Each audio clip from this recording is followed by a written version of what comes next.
Britain has a problem. Well, Britain's drivers do anyway. You see, as a nation, we used to make some truly fantastic cars. They were light, nimble, agile, and would bounce from corner to corner in the fun way, not the broken way.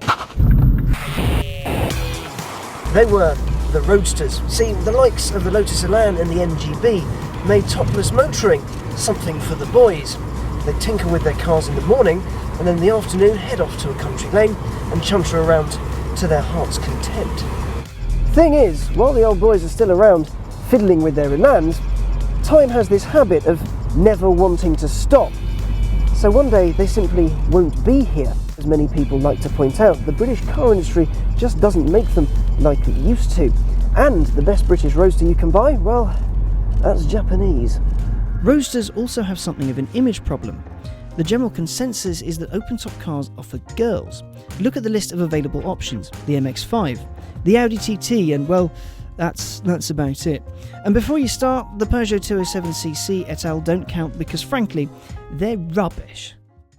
MINI hopes to give roadsters something of a resurgence with this, the 6th model in its lineup, the MINI Roadster. It is, to allay your numerous fears, the same as the coupe, which is essentially the hatch with a sportier roof. Inside is standard MINI fare too, lots of switches, swoops and general niceness. To give it a sporty silhouette, and so the roof isn't too complicated, MINI has raked the windscreen back by 13 degrees. But all that seems to do is make the Roadster look as though it's mostly body and little else. Much like, well, a bodybuilder. You've got a choice of 4 engines, just like the coupe. Cooper, Cooper S, Cooper SD and John Cooper Works. The Cooper is pleasant enough for a good pose, the S is quick but not so quick your hair will go out of place, the SD is for frugal people who want to go quickly-ish. But if you've got any interest in driving, what you're going to do is you go to your dealer and you say, I want the indecently fast John Cooper Works model, and be on your way.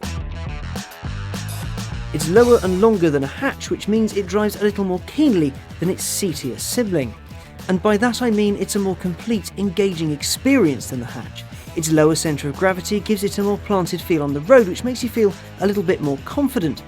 Thankfully, there are plenty of traction control systems to keep overconfidence in check.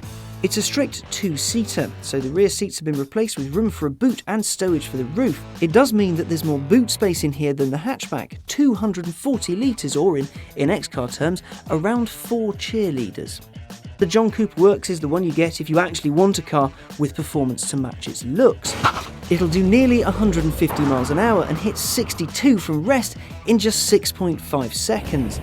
With a car like this, you do have to do the performance bit properly. It's cute too, a good thing for MINI, as it means that once again it'll stand out on the road, but not a good thing for roadsters in general. Now, take the Mazda MX-5 in mind. It's a brilliant car, handles fantastically, but worldwide it's derided as being a bit of a hairdresser's car. Then you take the Audi TT, built fantastically and will hold its value longer than you'll be alive, but it's a bit girly compared to the manly coupe. And the MINI Roadster? It's brilliant fun to drive and will fit in rather nicely in Cheshire, Chelsea and Fulham. But can you see a sports car fan in one? Or do you reckon they'll head over to the hot hatch side of the force?